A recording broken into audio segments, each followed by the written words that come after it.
L'assurance refuse de me donner mon argent. Voici la procédure à suivre. C'est Alistair Cablan de l'association Juristes Chrétiens pour tous. Avant, je demandais à mon ami, tu as fait ton assurance auto, tu as fait ton assurance de la voiture.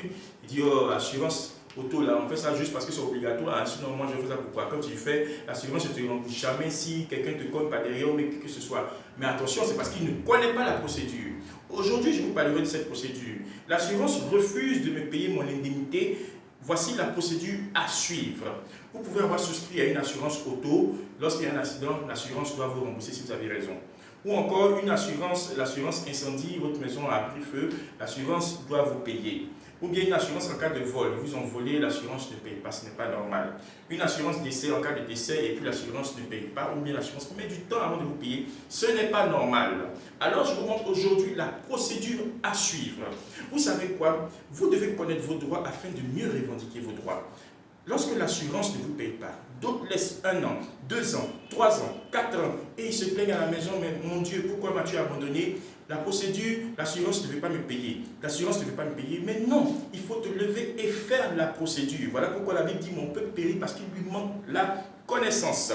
Qu'est-ce que l'article 233 du Code civil nous dit? L'article 233 du Code civil vise à sanctionner les assureurs qui ne respectent pas les délais légaux pour faire une offre d'indemnisation à la victime. Vous voyez, il y a un délai légal qui est souvent dans les cas d'accident de 12 mois. L'assurance, elle a 12 mois pour te proposer une indemnité, le paiement d'une indemnité. Elle a 12 mois. Si les 12 mois passent, elle t'a rien proposé comme argent, alors tu as la possibilité de te plaindre.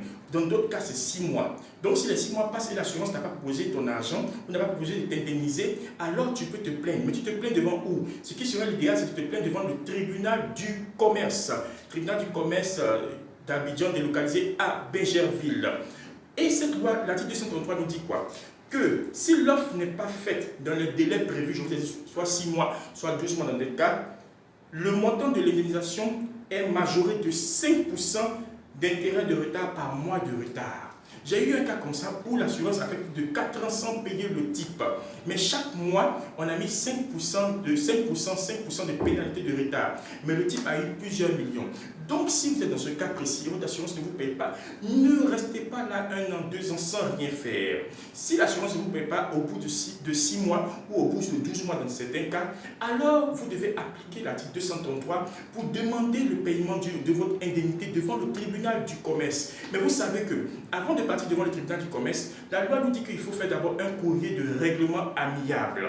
Donc, vous contactez un commissaire de justice qui va rédiger, ou bien vous-même vous pouvez rédiger, vous mettez en objet courrier de règlement à l'amiable, mais vous devez mettre un article qui est indispensable en bas. Si vous ne mettez pas cet article-là, il peut vous débloquer de votre courrier de règlement à l'amiable. Et vous déposez au sein de l'entreprise. Quand vous déposez, si l'entreprise ou l'assurance n'agit pas, alors vous partez devant le tribunal de commerce, assignation en paiement d'une indemnité, suivi de dommages et intérêts pour une pénalité de retard. Vous demandez à votre commissaire de justice d'appliquer l'article 233 et chaque mois de retard, on applique l'article 233 qui fait 5% de pénalité. Merci, c'est Alistair Cablan de l'association Juristes Chrétiens pour tous, candidat à l'élection législative 2025, circonscription Cocody.